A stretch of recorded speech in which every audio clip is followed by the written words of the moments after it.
27 की सवारी किसकी कितनी तैयारी। जी हाँ, नमस्कार, स्वागत है आप सभी का इंडिया वॉइस पर। मैं आपके साथ निकिता कश्यप। 2027 में अखिलेश राज और 2029 में डिंपल का ताज।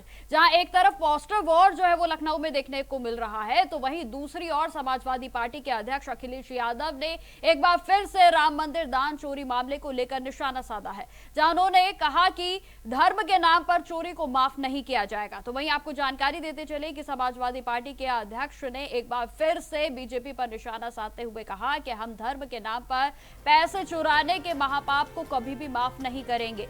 तो वहीं अखिलेश यादव ने अपने सोशल मीडिया हैंडल एक्स पर भी पोस्ट लिखा है, जहां आपको बता दें कि चंदा चोरी को लेकर बीजेपी पर जमकर निशाना उनकी ओर से साधा गया, जहां उन्होंने भाजपा अवध एक्सप्रेस से सत्ता में आई थी, उनकी ओर से ये बात कही गई। तो वहीं उन्होंने आगे लिखा कि अयोध्या एक्सप्रेस से उसकी वापसी तय है। दान पात्र में हाथ में डालने वाले भाजपाई और उनके संग साथियों के खिलाफ दान पात्र के साथ अब सपा के सांसदों ने संसद के सामने जो सांकेतिक प्रदर्शन किया है, उसे देखकर शर्मिंदगी में डूबे भाजपाई लोग सबसे निगाह चुराकर चुपके से आते जाते देखे जा रहे हैं। तो उनकी ओर से ये बातें भी कही गई है। तो वहीं आपको बताते चले कि लखनऊ में एक बार फिर से पोस्टर वॉर की तस्वीरें सामने आई हैं, जहां समाजवादी पार्टी के कार्यालय के बाहर समर्थकों की ओर से लगाए गए पोस्टरों में कई राजनीतिक मुद्दों को लेते हुए भारतीय जनता पार्टी को घेरा गया है, जहां पोस्टरों में चंदा तो वहीं चोरी और साथ ही साथ आरक्षण जैसे विषयों का उल्लेख किया गया है।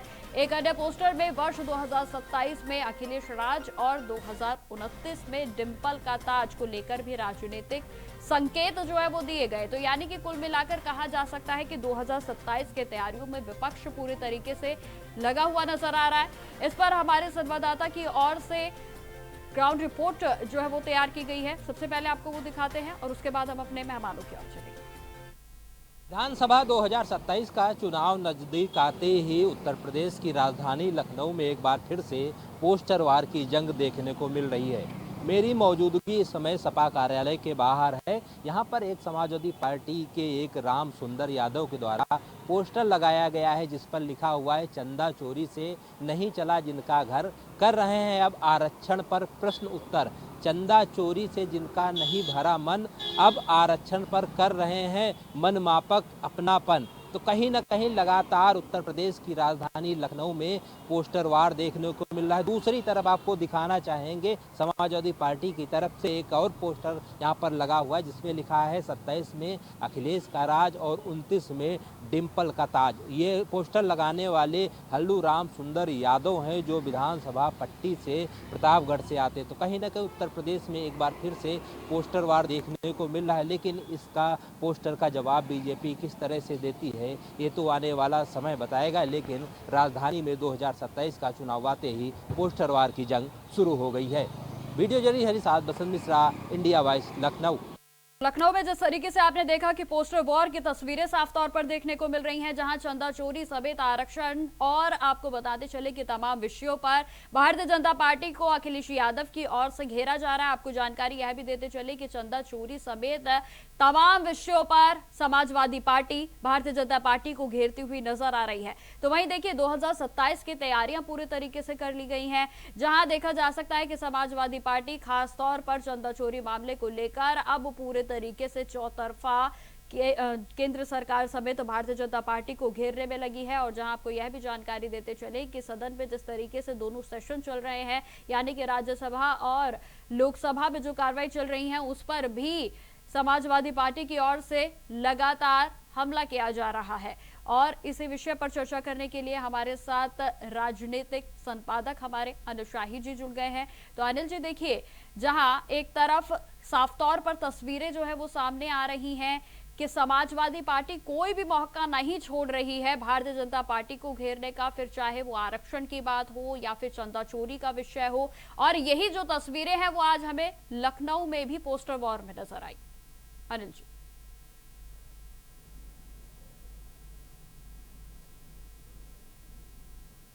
ये पोस्टर लगाने का ये पहला वाकया नहीं है। चुनाव जब भी आते हैं तो पार्टियों के कार्यकर्ता अति उत्साह में पोस्टर लगाते हैं और वो अपनी तरह से जीत के दावे प्रस्तुत करते हैं। और उसमें विपक्ष सत्ता पक्ष में अगर हैं तो विपक्ष की नीतियों का, और अगर विपक्ष में है तो सत्ता पक्ष की नीतियों का आलोचना और उनकी समालोचना की जाती है, उस पर लिखा जाता है।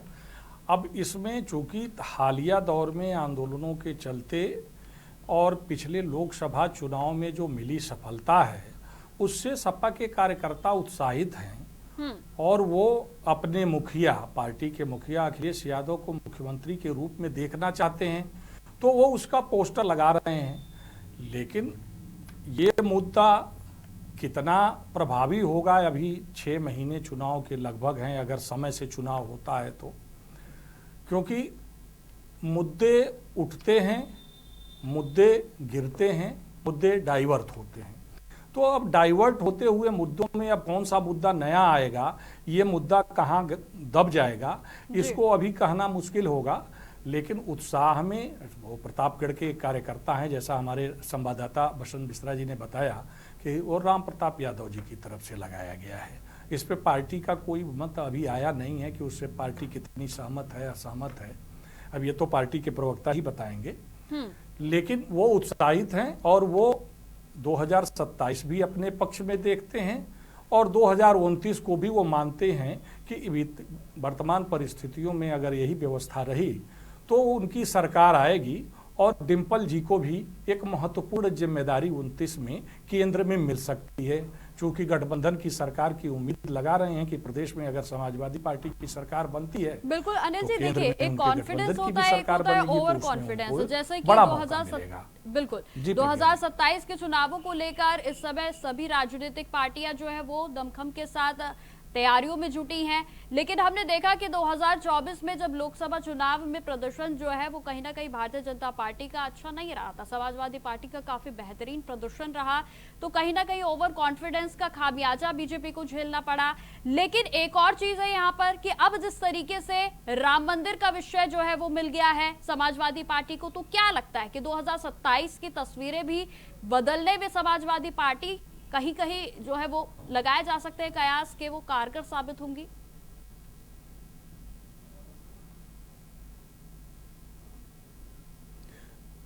वर्तमान दौर में अगर आप देख लें, वर्तमान परिस्थितियां तो ऐसी इशारा करती हैं कि उनका प्रतिशत जो है वो बढ़ रहा है, सपोर्ट उनका बढ़ रहा है। क्योंकि उस समय आपको याद होगा कि प्राण प्रतिष्ठा जब हुई थी मर्यादा पुरुषोत्तम श्री राम की, तो उसको बहुत महिमा मंडन करने की कोशिश की गई, लेकिन उसका विशेष लाभ 1 साल बाद ही हुए लोकसभा के चुनाव में नहीं मिला।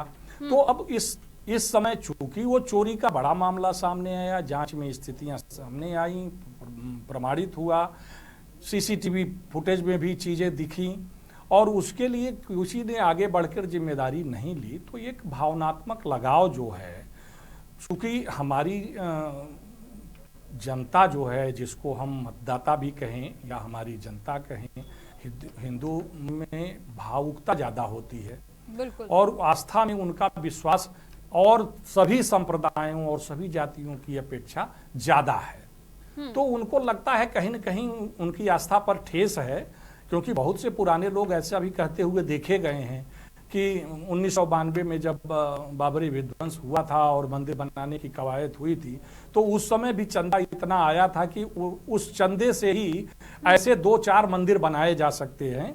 लेकिन वो चंदा कहाँ गया, अब वो लोग उससे भी जोड़ के देख रहे हैं कि वर्तमान में जो चंदा चोरी हुआ है और इसका लाभ जो है वो विपक्ष लेना चाहता है। ठीक है जी, क्योंकि पहले भी पैसे थे राम मंदिर बनाने को लेकर जो फंड इकट्ठा किए गए थे, फिर जब ये कोर्ट के आदेश के बाद 2022 में चुनाव से पहले मंदिर बना, उसकी प्राण प्रतिष्ठा हुई, तो उसके लिए भी फंड सरकार की तरफ से भी आए और तमाम लोगों ने दान भी दिए।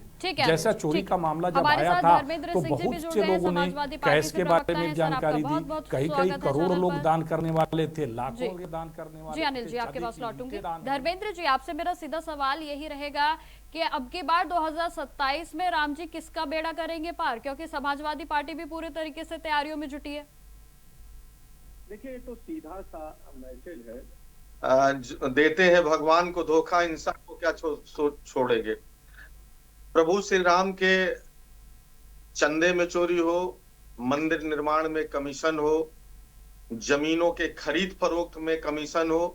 पूरे देश ने देखा किस तरह से बेशर्मी से एक जो ट्रस्ट बनी, माननीय सुप्रीम कोर्ट के आदेश पर, उसके आदेश की आड़ लेकर के श्री नरेंद्र मोदी जी की जो केंद्र सरकार है के नेतृत्व में उसने ट्रस्ट बनाया और ट्रस्ट में एक संस्था विशेष आरएसएस के लोगों के हवाले कर दिया और उन लोगों ने सुनियोजित तरीके से निर्माण में, खरीद फरोख्त में और चंदे के काउंटिंग में जिस तरह से चोरी की, पूरे देश ने देखा, पूरी दुनिया ने देखा। और राम को और सनातन को मानने वाले करोड़ों दुनिया के निवासियों के साथ जिस तरह से धोखाधड़ी की गई, उनके आस्था को छीना गया, आस्था को ठेस पहुंचाने का काम किया, वो परिलक्षित करता है कि ये लोग जनता के चाहे बुनियादी सवाल हो, जांच तो चल रही है ना। भारतीय जनता पार्टी तो कह रही है कि कहीं ना कहीं समाजवादी पार्टी इसे राजनीतिक रंग देने की कोशिश कर रही है, राजनीति करने की इस विषय पर कोशिश उनकी ओर से की जा रही है। देखिए, दो चीजें हैं। ये जो चंदा का मामला है, चंदा चोरी का, या प्रभु श्री राम के देव द्रव्य में लूट का जो मामला है, वो और छात्रों के हक को जो लूटने का काम किया, जो बच्चों के परीक्षाओं में लीक करके अपने लोगों को उसमें स्थापित करने का काम किया, ये दोनों हमारे लिए चुनावी मुद्दा नहीं है, ये हमारे लिए गंभीर मुद्दा है।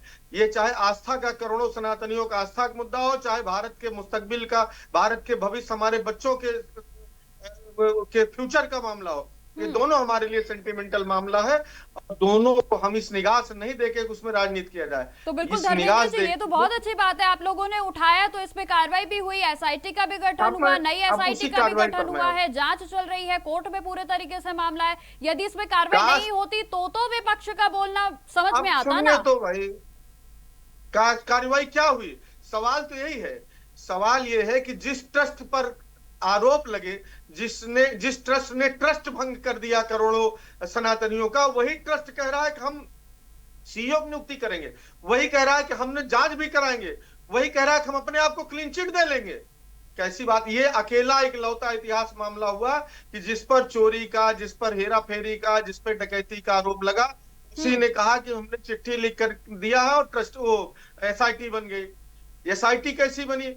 एसआईटी को हेड उसको करने को कहा गया, विजय विश्वास पंत को, जिस पर महाकुंभ के दौरान लोगों की लाशों को छुपाने का, डिस्ट्रॉय करने का आरोप लगा। और जो एसआईटी उस समय बनी थी, आज तक भरोसा नहीं है आपको? कोर्ट पर तो भरोसा है सर, या कोर्ट पर भी नहीं है आप लोगों को भरोसा? अब मेरी बात आने दें तो आप समझ जाएंगे मैं कहना क्या चाह रहा हूं। ऐसा हमारे भरोसे से ज्यादा जरूरी है देश के करोड़ों सनातनियों का भरोसा।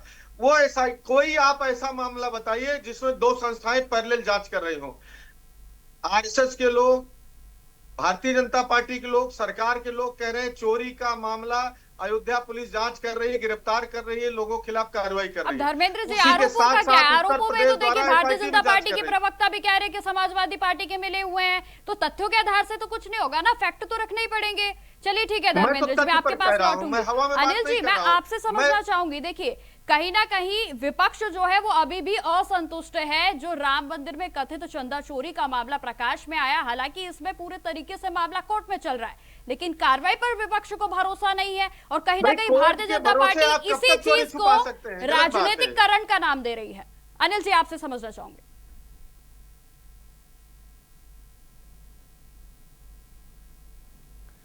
देखिए प्रज्ञा जी, मैं बता दूं कि उनका कहना अपनी जगह है। कोर्ट में ट्रायल उसी चीज़ की होती है जो रिपोर्ट एसआई या पुलिस की जो रिपोर्ट होती है, जो चार्जशीट दायर होती है, उसी के आलोक में उसका निर्णय होता है।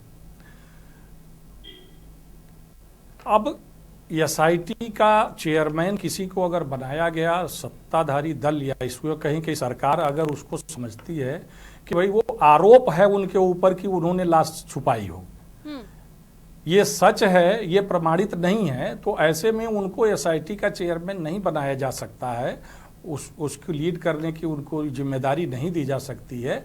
ये कह पाना मुश्किल है, क्योंकि आरोप तो कभी भी लगते हैं कि कोई काम होता है तो आरोप प्रत्यारोप लगते रहते हैं, और अधिकारी जिस पद पे रहता है तो वहाँ चीजें जो है जब तक क्लियर नहीं होती हैं वो आरोप के दायरे में रहता है। तो अब ये तो मानना पड़ेगा कि भाई ठीक है, देर से ही सही, एफआईआर देर से हुई, एसआईटी देर से गठित हुई, ये एक लापरवाही का मामला है। क्यों हुआ देर, ये तो सरकार जवाब दे सकती है या सत्ताधारी दल के लोग इस पर कुछ कह सकते हैं। लेकिन अब इस पर सवाल उठाना, जब तक रिपोर्ट ना आ जाए पूरी तरह से, और उस पर कुछ कहना ये मुश्किल होगा, क्योंकि भाई कोर्ट को वो जवाब देंगे और कोर्ट उसके आलोक में फिर फैसला देगा, और उस पर विपक्ष के वकील जो भी हैं, चाहे सरकारी वकील होंगे, वो अपनी दलील रखेंगे। उसके बाद गुर्द उस पर क्या होगा, कौन आरोपी है सिद्ध हो जाएगा, तो उसमें जो आरोपी हैं उसकी सजा होगी। तो इन सब चीजों को लेकर जब तक कोर्ट से फैसला आ नहीं जाता है, उस पर कहना मुश्किल है। ठीक है अनिल जी। जी धर्मेंद्र जी, आप अपनी बात को पूरा करें। देखिए, दो चीजें हैं जी। एक तो विजय विश्वास पंत जिनकी हम बात कर रहे थे, केवल वो आवाज इको हो रही है, हमको लगता है हमारी आवाज लौट रही है। जी आपकी आवाज मुझे आ रही है, आप बोलें। अच्छा अच्छा, तो जी इन पर देखिए, केवल वो लाशों की छुपाने का जो आरोप था उसकी भी बात की, और एक 420 और 465, ये कहूंगा मैं, आप दर्शकों को दिखा दें, ये मुकदमा दर्ज हुआ जिसमें मुलजिम संख्या 14 पर बीबी पंत रहे हैं। ऐसे विवादित असर को प्रभु श्री राम मंदिर के चंदा चोरी के जांच की जिम्मेदारी दी गई, नंबर 1। नंबर 2, आप बताइए, कोई भी ऐसा मामला बिना मुकदमा दर्ज किए हुए एसआईटी बन गई, और एक ही मामले के अयोध्या पुलिस अलग जांच कर रही है और एसआईटी अलग जांच कर रही है। इसकी वैधानिकता पे सवाल उठेगा कि नहीं उठेगा? अब उससे बड़ी बात करते हैं। जिस ट्रस्ट पर आरोप लगा वो खुद को क्लीन चिट दे रहा है और खुद ही कह रहा है कि हम सीईओ नियुक्त करेंगे।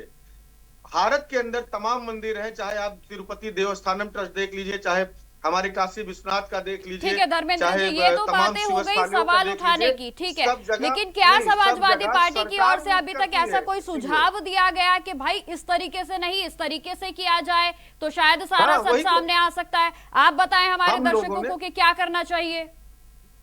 देखिए, पहली बात तो जिस पर जो है इतना गंभीर आरोप है, जिस ट्रस्ट पर आरोप लगा कि तुमने करोड़ों सनातनियों का ट्रस्ट भंग किया, उस ट्रस्ट को तत्काल भंग कर देना चाहिए। और जो ऐसे तमाम मंदिरों का मैनेजमेंट है और प्रबंधन है, सरकारी अफसर, एक भाई ऑलरेडी उस ट्रस्ट में सेंट्रल गवर्नमेंट का एक अफसर है, स्टेट का सेक्रेटरी होम है, और दूसरे कलेक्टर अयोध्या है। उसी तरह एक आईएएस को आप प्रॉपर सीईओ या कोई मैनेजमेंट दीजिए। इस ट्रस्ट की जरूरत क्या है जो लगातार चोरी कर रही है, जिसके निर्देशन, जिसके पर्यवेक्षण में एक, देखिए, चोरी अगर एक बार होती है तो माना जा सकता है कहीं चूक हो गई होगी। अगर लगातार प्रतिदिन और कई कई बार चोरी हो रही है, और शिकायत के बाद भी, क्या यह शिकायत नहीं हुई कि क्या कमीशन खोरी हो रही है? क्या कार्रवाई किया ट्रस्ट ने? क्यों नहीं उसकी जांच कराई? क्या इस पर आरोप नहीं लगा कि खरीद फरोख्त में कमीशन खोरी हो रही है? क्यों नहीं जांच हुई? और क्या इसके पहले आरोप नहीं लगा, पूरा अयोध्या जानता था चंदन चोरी हो रही है, तो ट्रस्ट ने क्यों नहीं कार्रवाई किया? अलबत्ता हमारे नेता जब आदरणीय अखिलेश यादव जी ने ट्वीट किया और मुद्दे को उठाया, तो भी ट्रस्ट के लोगों ने प्राइवेट रूप से लोगों से जाकर के छापा मार के वसूली करके उसको दबाने का प्रयास किया। इससे ज्यादा गंभीर एक तो ये होगा, धर्मेंद्र जी देखिए, ये तो पर अच्छी बात है ना कि सबसे पहले तो अखिलेश यादव की ओर से ही इस मुद्दे को उठाया गया था। जी धर्मेंद्र जी, आप मेरी आवाज सुन पा रहे? जी जी जी जी, तो ये तो अच्छी बात है ना कि अखिलेश यादव की ओर से ही इस मुद्दे को सबसे पहले उठाया गया था, और उसके बाद देखिए इसमें कार्रवाई भी जो है वो देखने को मिल रही है। चंपत राय को भी हटा दिया गया है, इस्तीफा जो है उनका हो गया है, अनिल मिश्रा को हटा दिया गया है, उनका इस्तीफा हो गया है, तो कार्रवाई तो लगातार जारी है ना। आदरणीय अखिलेश यादव जी ने इस मुद्दे को उठाया था, तो आप देखिए इसके बाद की टाइमलाइन देखिए। उसके बाद चंपत राय जी टीवी पर आते कहते यहाँ कहीं कुछ नहीं हुआ है, फर्जी है। कहा कि नहीं कहा? उसके बाद चोरी में पता चला कि जो वीडियो फुटेज डिलीट कर दिए गए, 1 महीने के वीडियो में 70 बार चोरी करते हुए लोगों ने देखा। उसके बाद भी जिस पर आरोप था वही अपने को क्लीन चिट दे रहा है। इससे भी बिरला मामला आपको कहीं देखने को मिला हो? बताइए। अलबत्ता तुर्रा ये कि अब हम व्यवस्था सुधारेंगे, सीईओ की नियुक्ति का विज्ञापन वही ट्रस्ट निकाल रहा है। सुप्रीम कोर्ट के आदेश पर सरकारों की जिम्मेदारी थी, योगी आदित्यनाथ जी हर महीने जाते थे, और अगर चोरी हो रही तो किसकी जिम्मेदारी करें? दूसरी बात, जब ये कहा कि दूध का दूध पानी करेंगे, 15 दिन समय दीजिए, आज तक क्यों नहीं हुआ?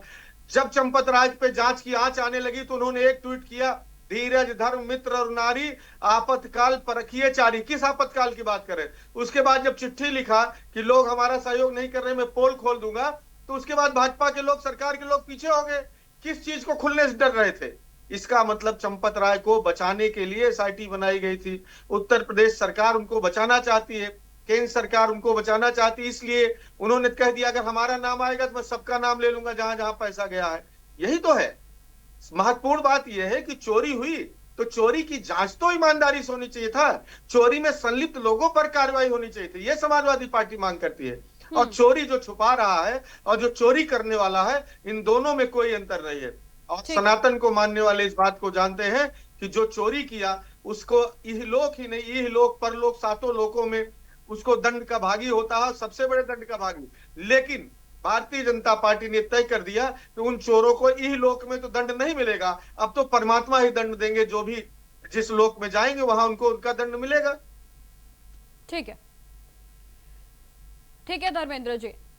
अनिल जी, मैं आपके और आना चाहूंगी। देखिए, आपने सुना धर्मेंद्र जी को भी, उनकी ओर से साफ तौर पर जो कार्रवाई चल रही है उस पर तमाम बातें उठाए गए हैं। लेकिन अनिल जी, एक बात है कि इस मामले में देखिए कार्रवाई चल रही है, लेकिन विपक्ष जो है वो बिल्कुल भी संतुष्ट नजर नहीं आ रहा है। और क्या जिस तरीके से ये चंदा चोरी का मामला प्रकाश में आया, इसका खामियाजा 2027 की तस्वीरों पर कुछ पड़ेगा?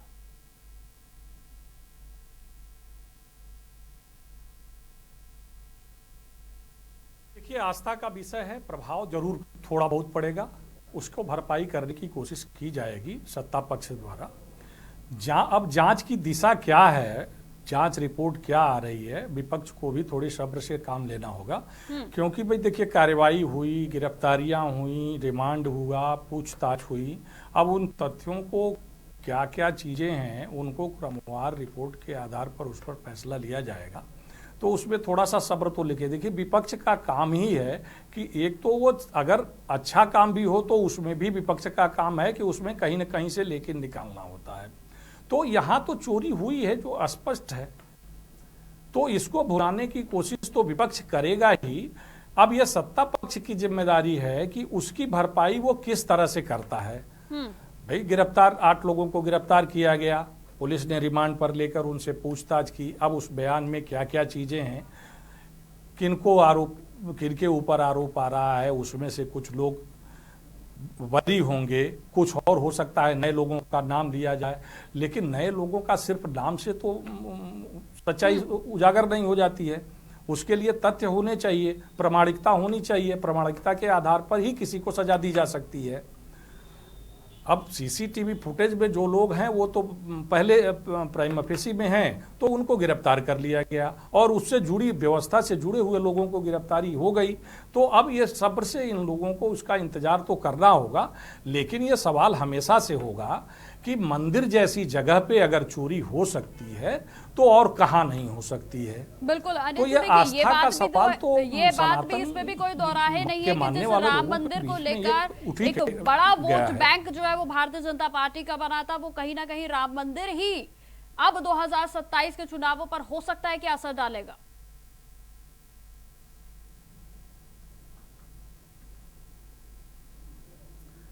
दो 2027 के चुनाव पे प्रतिशत क्या होगा असर का, ये अभी कह पाना मुश्किल होगा। मैंने बताया कि जो 6 महीने का अभी समय है, इस बीच अभी जांच के बाद रिपोर्ट में क्या आता है क्या नहीं आता है, तो हो सकता है कि उसकी भरपाई तो कुछ इसी से हो जाए या फिर कुछ और नए मुद्दे। देखिए, जब चुनाव आता है तो कई नए मुद्दे उठ खड़े होते हैं और बड़ा मुद्दा दब जाता है।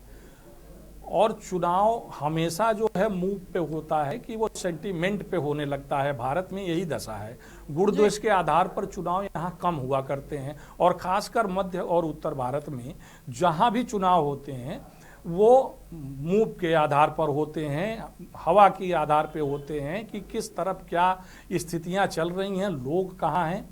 मुद्दे गौर हो जाते हैं चुनाव आते आते। व्यवस्था जातिगत समीकरणों में सिमट जाती है, सांप्रदायिक व्यवस्था में सिमट जाती है।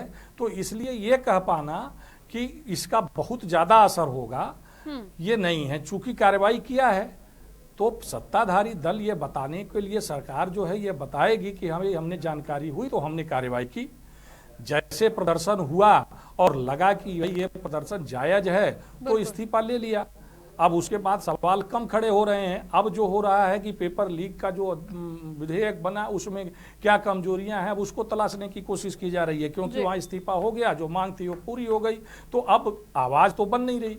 तो उसी तरह से इसमें जांच की प्रक्रिया जब पूरी हो जाएगी और रिपोर्ट सामने आ जाएंगे कि हाँ क्या है, दूध का दूध पानी का पानी करने की बात अगर मुख्यमंत्री जी ने की थी, तो वो रिपोर्ट के बाद ही हो पाएगा कि कौन लोग स्पष्ट रूप से दोषी हैं, उनकी सजा क्या मुकर्रर होगी। एसआईटी की रिपोर्ट के आधार पर कोर्ट सजा देगी। तो उस आधार पर सत्ताधारी दल बीजेपी अपना वो सनातन या यूं कहें कि आम नागरिकों के बीच में जाएगी और अपनी बात रखेगी कि भाई हमने यहाँ पे चोरी हुआ था और हमने ये कार्रवाई की। जांच के बाद ये चीजें सामने आई, ये लोग दोषी हुए, उनके खिलाफ ये कार्रवाई हुई।